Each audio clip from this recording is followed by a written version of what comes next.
got to suffer through it, but you know what? It's better than bad weather. And it's great to be in the Rose Garden. I want to especially thank this group for joining us as we announce a historic, groundbreaking initiative in our ongoing effort to rapidly develop and manufacture a coronavirus vaccine.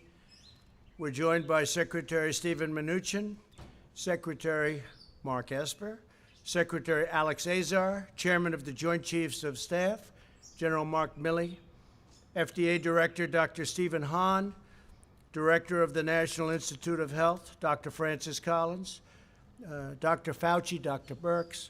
We're joined by a very terrific group of professionals. Tomorrow will mark 30 days since we released the White House guidelines for a safe and phased opening of America. That's what we're doing. It's the opening of America. We're going to have an amazing year next year. We're going to have a great transition into the fourth quarter. As of this morning, almost every state has taken steps to begin reopening, and the American people are doing an extraordinary job of continuing to take precautions while at the same time wanting to start, and they will be starting to resume their American way of life. We will be reigniting our economic engines. We're going to be taking care of our most vulnerable, which are our senior citizens and some others. We're going to be working very, very hard on our senior citizens and our nursing homes and various communities to support those that are struggling in this very difficult time. Others don't have the same kind of struggle. For example, today, Secretary Perdue, together with Ivanka Trump, launched the Farmers and Families Food Box Program, which will provide $3 billion to help small farmers. And it'll be helping farmers, ranchers, but it'll be bringing food to some of the food lines and some of the food kitchens that you've been seeing on television. And I said, why aren't we doing that? We have all of this tremendous food produced by our farmers and our ranchers. And so we're going to be buying $3 billion worth of that food. Great for everybody, our farmers, our ranchers, and the people that need great food. A key feature of our reopening plan is the largest and most ambitious testing system in the world, by far. America is now conducting close to 350,000 tests per day, an unthinkable number just a short while ago. More than anybody in the world by far, suggesting many states now have excess testing capacity to monitor for new outbreaks. Florida, many other states, they have so much testing, the testers are waiting for people to show up. It's great. Another essential pillar of our strategy to keep America open is the development of effective treatments and vaccines as quickly as possible. I want to see if we can do that very quickly. We're looking to, when I say quickly, we're looking to get it by the end of the year if we can, maybe before. We're doing tremendously well. From the earliest days of the pandemic, we have marshaled the genius of American scientists and researchers from all across government and the private sector, from academia, from everywhere, to vanquish the virus, and tremendous strides have been made. I can tell you, I get to see it every day. Tremendous strides are being made. Scientists at the NIH began developing the first vaccine candidate on January 11th. Think of that. Within hours of the virus's genetic code being posted online. So January 11th, most people never even heard what was going on January 11th, and we were out there trying to develop a vaccine, not even knowing what we were up against. Then my administration cut through every piece of red tape to achieve the fastest ever by far launch of a vaccine trial for this new virus, this very vicious virus. And I want to thank all of the doctors and scientists and researchers involved, because they've never moved like this, or never even close. The NIH and the HHS have also been working constantly with private industry to evaluate more than 100 potential treatments. The Food and Drug Administration has swiftly approved more than 130 therapies for active trials. That's what we have right now, 130. And another 450 are in the planning stages, and tremendous potential awaits. I think we're going to have some very interesting things to report in the not-too-distant future. And thank you very much to Dr. Hahn. Through a historic series of funding bills, my administration is providing roughly $10 billion to support a medical research effort without parallel. I especially want to thank Senator Steve Daines of Montana for his incredible work. He has worked so hard to secure additional funding for vaccine development. He has been right at the forefront. Today, I want to update you on the next stage of this momentous medical initiative. It's called Operation Warp Speed. That means big and it means fast, a massive scientific, industrial, and logistical endeavor unlike anything our country has seen since the Manhattan Project. You really could say that nobody's seen anything like we're doing, whether it's ventilators or testing. Nobody's seen anything like we're doing now within our country since the Second World War. Incredible. Its objective is to finish developing and then to manufacture and distribute a proven coronavirus vaccine as fast as possible. Again, we'd love to see if we could do it prior to the end of the year. We think we're going to have some very good results coming out very quickly. In addition, it will continue accelerating the development of diagnostics and breakthrough therapies. The great national project will bring together the best of American industry and innovation, the full resources of the United States government, and the excellence and precision of the United States military. We have the military totally involved. We're also working very strongly with other countries who are also have some great scientists, doctors, and we're all working very closely together, and they're viewing us as the leader, and we are, the relationship with other countries on solving this problem has been incredible. To date, Operation Warp Speed has brought together all of the experts across the federal government from places like the NIH, CDC, FDA, and many other agencies. This historic partnership will now bring together the full resources of the Department of Health and Human Services with the Department of Defense, and we know what that means. That means the full power and strength of the military, and that really talking about the logistics. We get it, when we get it, that means the logistics, getting it out so that everybody can take it. And today we're proud to announce the addition of two of the most highly respected, skilled professionals in our country, worldwide respected. Operation Warp Speed's chief scientist will be Dr. Moncef Slaoui, a world-renowned immunologist who helped create 14 new vaccines.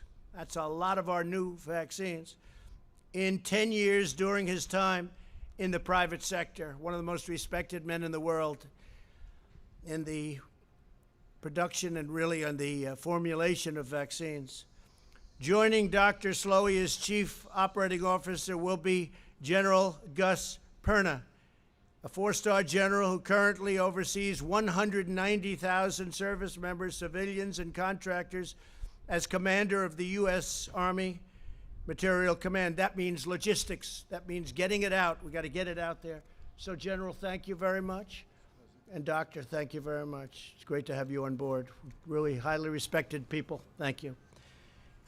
These two outstanding individuals will provide more details following my remarks. In preparation for this initiative, experts throughout the government have been collaborating to evaluate roughly 100 vaccine candidates from all over the world. They have identified 14 that they believe are the most promising, and they're working to narrow that list still further. So we started off with over 100. We're down to 14, and we have some really interesting choices to be made. They're doing very well. Through Operation Warp Speed, the federal government is providing unprecedented support and resources to safely expedite the trials, moving on at record speed. While we accelerate the final phases of vaccine trials, Operation Warp Speed will be simultaneously accelerating its manufacturing process. In other words, we're getting ready so that when we get the good word that we have the vaccine, we have the formula, we have what we need, we're ready to go, as opposed to taking years to gear up. We're gearing up. It's risky, it's expensive, but we'll be saving massive amounts of time. We'll be saving years if we do this properly, and that's what we're doing. So we're gearing up on the assumption that we'll have in the near future, relatively near future, a vaccine. Typically, pharmaceutical companies wait to manufacture a vaccine until it has received all of the regulatory approvals necessary, and this can delay vaccines availability to the public as much as a year and even more than that. However, our task is so urgent that under Operation Warp Speed, the federal government will invest in manufacturing all of the top vaccine candidates before they're approved. So we're knowing exactly what we're doing before they're approved. That means they better come up with a good vaccine because we're ready to deliver it. This will eliminate any unnecessary delay and enable us to begin providing Americans with a proven vaccine the day our scientists say, we're ready, we got it. And as we work to bring critical medical production back to America, these vaccines will manufacture that we're going to be focused on and manufacturing. They're all going to be right here in the USA. Now, we're working, as I said, with other people outside, and that's fine too. We want to get to the solution. We know exactly where the other countries are, and we'll be very happy if they were able to do it. We'll help them with delivery. We'll help them with in every way we can. We have no ego when it comes to this, no ego whatsoever. Operation Warp Speed is also making the necessary preparations to distribute these life-saving treatments at scale. So we're talking about massive numbers so that millions of Americans will quickly have access to them. This includes ramping up production of supplies needed for distribution. And I have to say, we're also very, very much involved in other things other than the vaccine. If you take a look at what we're doing beyond vaccines, it's going to be very interesting, and we may talk about that in a little while. But this includes ramping up production of supplies needed for distribution, such as cold chain storage, glass vials, needles, syringes, and more. We'll have everything right on hand, ready to go. When a vaccine is ready, the U.S. government will deploy every plane, truck, and soldier required to help distribute it to the American people as quickly as possible. America is blessed to have the most brilliant, talented doctors and researchers anywhere in the world. We have the mightiest military by far in the world. Our military is completely rebuilt. Much of the equipment has been delivered. Some of it's on the way, all made right here in the USA. We took over very, very empty cupboards, I say medically. We also had empty cupboards in a military sense. Our military was in sad shape. It was depleted. We now have the strongest military the United States has ever had by far and the best equipment. And you hear that outside, that beautiful sound. Those are truckers that are with us all the way. They're protesting in favor of President Trump as opposed to against. There's hundreds of trucks out there, and that's the sign of love, not the sign of your typical protest. So I want to thank our great truckers. They like me and I like them. We're working on something together. But we have the mightiest, and they'll be helping us with this, by the way, speaking of truckers. We have the mightiest military in the long history of humankind. We have the best and most devoted workers ever to walk the face of the earth. And now we're combining all of these amazing strengths for the most aggressive vaccine project in history. There's never been a vaccine project anywhere in history like this. And I just want to make something clear. It's very important. Vaccine or no vaccine, we're back. And we're starting the process. And in many cases, they don't have vaccines. And a virus or a flu comes, and you fight through it. We haven't seen anything like this in 100 and some odd years, 1917. But you fight through it, and people sometimes, I guess, we don't know exactly yet, but it looks like they become immune, or at least for a short while and maybe for life. But you fight through it. But what we'd like to do, if we can, is the vaccine. I think we're going to be successful in doing it, and hopefully by the end of the year. Just as generations of Americans before us faced down the most difficult trials, set their sights on the highest summit, and overcame the biggest obstacles, America will meet the moment, and this moment specifically in our time, with unrivaled speed, unmatched skill, and the unyielding spirit of the American people, our nation will come back stronger and greater than ever. We're going to have a tremendous year next year. We're going to have a really good fourth quarter. We're going to have a very interesting and productive transition quarter where Steve is there, and I'm sure our Secretary of the Treasury, I think you feel the same way, Steve. So, and thank you for your good work, really good work. And it's not finished yet, is it? I want to thank Steve Mnuchin and everybody. Now I'd like to ask Dr. Slowey and General Perna to come up and say a few words, followed by Secretary Azar and Secretary Esper.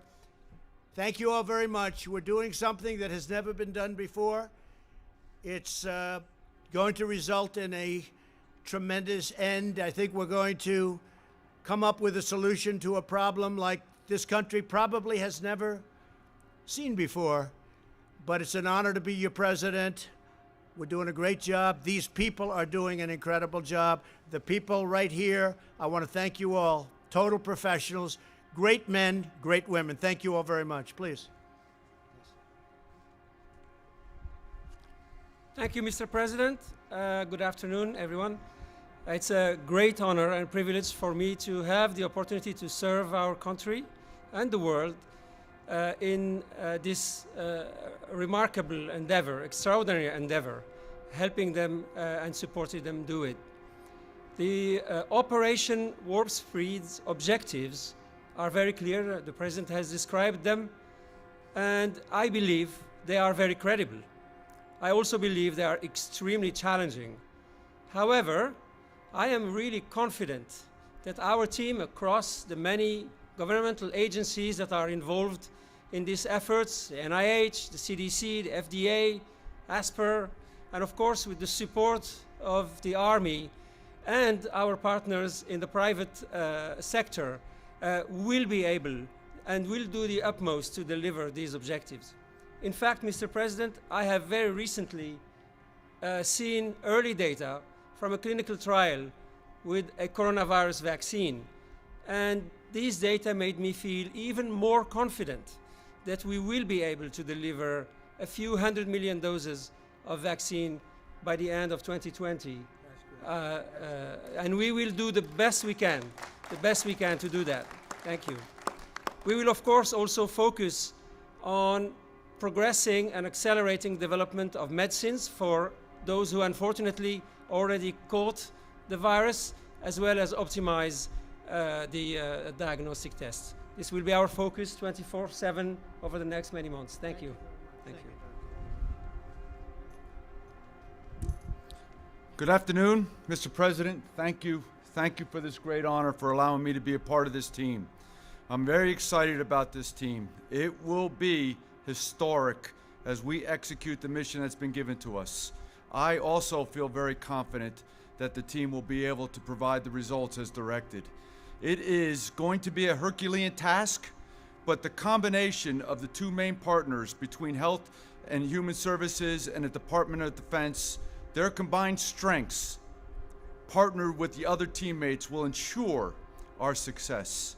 One of the great advantages that we have as a military is our ability to do logistical and sustainment operations afar. We're just going to apply those capabilities to this mission. This mission is about defeating the enemy. We will defeat the enemy. Why? Because winning matters. And I'm excited to be a part of this team. And Mr. President, thank you. Thank you very much, Sean. Appreciate it.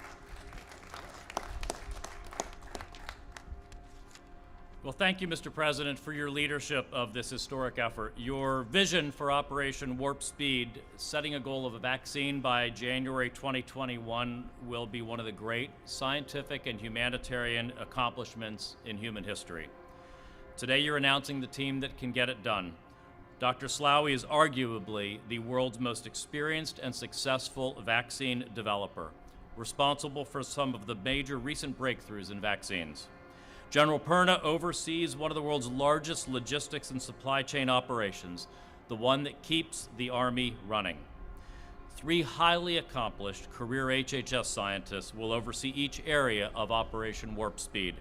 Dr. Peter Marks of FDA for vaccines, Dr. Janet Woodcock of FDA for therapeutics, and Dr. Bruce Tromberg of NIH for diagnostics. This is truly a dream team. We started work on each of these areas in January, and Congress has provided nearly $10 billion explicitly for this kind of research and development effort. Operation Warp Speed will integrate existing efforts that are coordinating vaccine, therapeutic, and countermeasure development, including NIH's ACTIVE and RADx initiatives. This week, HHS and DoD already announced new contracts to manufacture hundreds of millions of needles and syringes here in America for distributing an eventual vaccine. Finally, the President's efforts will ensure not only that we get vaccines, therapeutics, and diagnostics faster, but that we get large donations of the eventual products so they're affordable for the American people. So thank you, Mr. President, and thank you to all of the American scientists and inventors at HHS, at DoD, and elsewhere who are hard at work already. And I really want to express my personal appreciation to Secretary Esper and the Department of Defense, because this partnership is what's going to make this truly an historic endeavor. Thank you.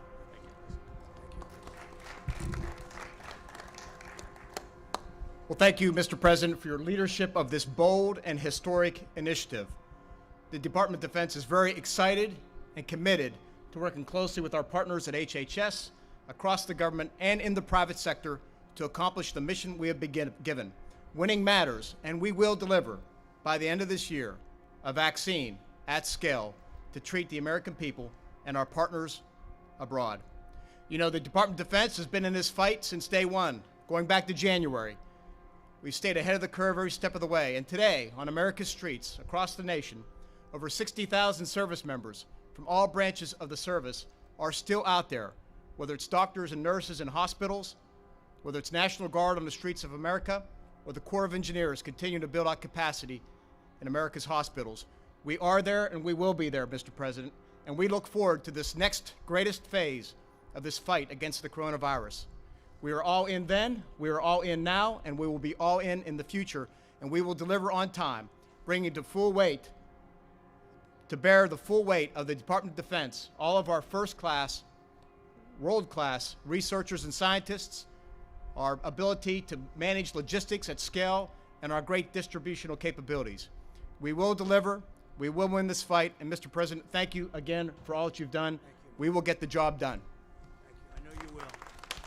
I know you will. Any questions, please? Yeah, go ahead. President, you said no vaccine or no vaccine, we're back. What did you mean by that? We think we're going to have a vaccine in the pretty near future, and if we do, we're going to really be a big step ahead, and if we don't, we're going to be like so many other cases where you had a problem come in, it'll go away at some point, it'll go away. It may flare up and it may not flare up. We'll have to see what happens, but if it does flare up, we're going to put out the fire, and we'll put it out quickly and efficiently. We've learned a lot. Steve, do you have a question? We've heard that the vaccine typically would take 12 to 18 months to develop. How can you do it in a speedier fashion? What makes you think this will work? Well, they started actually, I guess you heard, in January, early January, and they've been working on it. I know so many, and private companies have been working on it. The government's been working on it. So we've got the time because we put and they've literally been working 24 hours a day.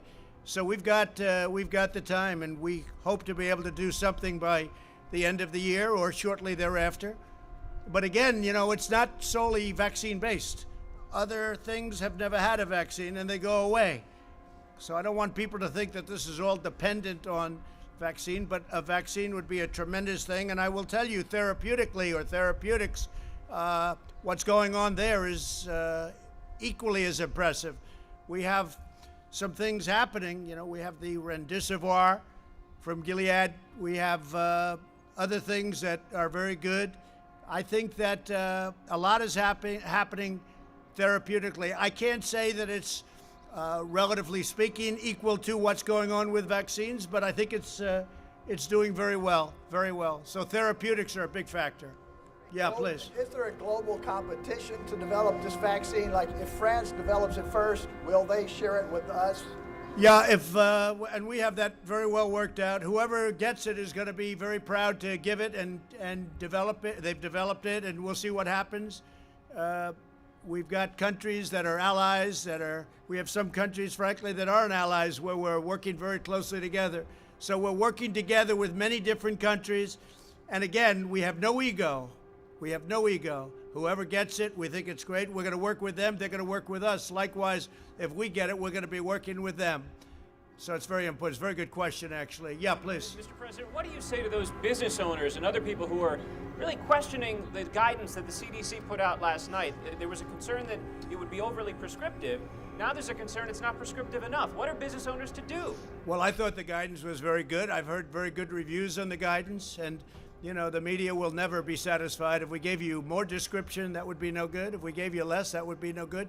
But I thought it was very good, and I've heard a lot of good things. Go ahead, please, Green. Do you have a problem or any concerns? Do you have any concerns about the Abbott tests, given some of the new numbers that have come out? No, Abbott's a great. It's a great test. It's a very quick test, and it can always be very rapidly double-checked. If you're testing positive or negative, it can always be double-checked. But it's a very good test. Very portable, very quick. Okay. And then what happens if China is the country that develops the vaccine? What happens if it's China? Will the U.S. still have access to that vaccine? I would say the answer to that would be yes. I would say the answer would be yes. Yes, go ahead, please. Do you mean a fully approved vaccine for everyone? Excuse me, you're going to have to remove it. You can't hear through your... Do you mean a fully approved vaccine for the entire general public or a partially approved vaccine for emergency use?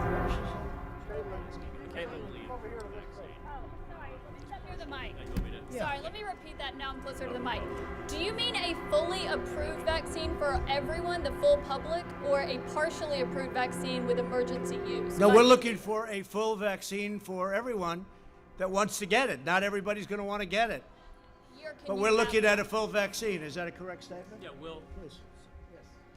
So the answer is yes. We're working for a fully approved vaccine, but we'll also use the tools we have, for instance, emergency use authorization as appropriate. We use all of our regulatory tools to bring vaccine available for the entire American population by January. Okay, and then Mr. President, could you just clarify, why are some of you wearing a mask and why are some of you not wearing a mask? We've all been tested. I've been tested. We've all been tested, and we're quite a distance away, and we're outdoors. So I gave them the option. They could wear it or not. So you can blame it on me, but I gave them the option. We could wear it or not.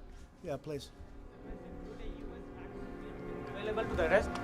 Would a U.S. vaccine be available to the rest of the world at an affordable rate, at a low cost? The last thing anybody's looking for is profit in terms of what we're doing. Every company, they want to get it out. We've had that. We've had a great experience on Remdesivir. We've had a great experience on everything we've done. People are looking to come up with the answer. They're not looking in, typically they're saying, oh, how much am I going to make? How much? They really have been. There's been a great spirit on this. They want to get to the bottom of it, and I think we'll be able to do that. Mr. President, the Indian American community is appreciating your help in fighting the coronavirus. What is your message to those 4 million Indian Americans here? So India has been so great, and as you know, your prime minister has been a very good friend of mine. I just got back a short while ago from India recently, and we're working very much with India too. And we have a tremendous Indian population in the United States, and many of the people that you're talking about are working on the vaccine too. Great scientists and researchers. Yeah, we're working very closely also with India. Correct. And say hello to your prime minister. Yeah, please, go ahead. Thank you, Mr. President. What steps, if any, is your administration taking to ensure that the communities and the states that are hardest hit will have first access to the vaccine? Have these discussions been had, or are there any plans? Yeah, I think we've done a good job with that. Certain areas have been hit very hard, New York, New Jersey, et cetera, working very closely with the governors. We've worked with all of the governors. We've made a lot of people look very good with what we've done on ventilators, with what we've done on testing. We're working with all of the governors. We just sent a big transit package to New Jersey. I just spoke to the governor of New Jersey, who's a terrific person, by the way, I have to tell you, and I just told him a lot of money's coming your way for the transit. And also I spoke with the governor of New York, Governor Cuomo. We just had a conversation yesterday. We're sending them a lot of transportation money, so it's important. But we've had a very good relationship working with all of the states, regardless, all of the states. And if we do get fortunate enough, and I think we're skilled enough, but fortunate enough to have a vaccine, it'll get out fairly and quickly. Do you foresee that states that are hardest hit will have first dibs? So will like New York and New Jersey have? I think that makes sense, perhaps. Perhaps it does, but I would say probably. But I think they're all going to get well distributed. If you remember when we started, we had no ventilators. We had to make them, and we became a very major manufacturer of ventilators. Now we're helping countries all over the world with ventilators. We're sending them to many countries all over the world. When we started, we didn't have ventilators. I inherited nothing. I inherited practically nothing from the previous administration, unfortunately. Yeah, go ahead. Mr. President, it's been 3 months since you signed the China trade deal. Between what's happened with coronavirus and the lagging agricultural purchases, are you at any point considering reimposing additional tariffs on China or tearing up the deal in any other way? Well, I don't want to talk about it. I can say China is buying a lot of our product. But the trade deal, the ink was barely dry when this came in from China. So it's not like we're thrilled. Okay, go ahead, please. Mr. President, can I ask one more? Yeah. I'm wondering if you're standing by the nomination of Michael Pack to lead Voice of America after news that the D.C. Attorney General is... Well, I don't know what happened. I know that Voice of America is run in a terrible manner, terrible. They're not the Voice of America. They're the opposite of the Voice of America. And we have a man who is very good. I don't know, he's in the nominating process, but I'll have to check that out. Yeah, please. Thank you, Mr. President. If public confidence is the main thing of getting people back to work and back to schools and so on, is this even possible without a vaccine? How would it be possible without a vaccine? Public confidence. Well, I think a very big factor, frankly, is that very few people are, we read about all of the very sad, very tragic. I've lost friends. Many of us have lost friends. We read about that and we see that, and that's what the news covers. But that's a very small percentage. It's a very, very small percentage. I say it all the time. It's a tiny percentage. The vast majority, many people don't even know they have it. They have it, or they have sniffles, or they have a very minor sign, and they recover. Not only recover, they probably have immunity, whether it's short-term, long-term, but they have probably immunity. And I think people have to understand that. That's why I think the schools should be back in the fall. I think that lots of things should happen. I don't think that you should have 70-year-old teachers back yet. They should wait till everything is gone. I don't think you should have a professor that's 65 and has diabetes or has a bad heart back necessarily, or somebody that's older than that. But we want to see our schools back. We want to see our country start to work again. We created the greatest economy in the history of the world, and we're going to do it again. And you're going to see that next year, and it's going to start. You'll start to see it in the fourth quarter, maybe even before that. Yeah. President, are you at all concerned about children or teachers who are in the school bringing it home to their families, their spouses? I'm concerned about everything, and I'm also concerned about our country. Our country has to get back. And what you're talking is when you are doing what we did with the shutdown, that causes death also. It causes massive depression. It causes drugs. It causes suicide. It causes a lot of problems also. No, our country has to get back to work again. And you see that just looking and reading everything that's happening. Our people want to get back. They want to get back. Yeah. Sir, do you have a plan to prevent the spread if you reopen We the do. schools? We do. We have a great plan to prevent the spread, but that doesn't mean we're going to close our country for 5 years, okay? Not going to happen. In the schools, Go you ahead. have a plan? The current death toll is about 86,000. At current, it's about 86,000, yes. Do you think that's accurate, or do you think it's higher than that? I don't, or lower than that. I don't know. Those are the numbers that are being reported. I assume they're correct. Unlike other countries, you have some countries, obviously, you have some that are very obviously ridiculous, but our numbers are accurate numbers. We don't do anything with the numbers one way or the other. Whatever it is, that's what we do. We take the numbers as reported. Do you have any indication that they could be lower than that? Oh, I don't know. If they were, I'd be very happy if they were lower. I'd like to see numbers lower. I'd like to see no death at all. One death is too many. This should have never happened. This came from China. It should have been stopped in China before it got out to the world. We have 186, it's been updated this morning. 186 countries are affected. And each country that's affected is the same thing. Russia now is badly affected. France is badly affected. You look at what each country, and you can say affected or you can say infected. Either way you want to put it. But you look at these countries, look at Italy, and you look at Spain, and you look at all of these great countries in many cases, how they've had to fight through this. It's a terrible thing that happened. It could have been stopped at the source. It should have been stopped right at the source, but it wasn't. Thank you all very much. We appreciate it. Thank you. Thank you.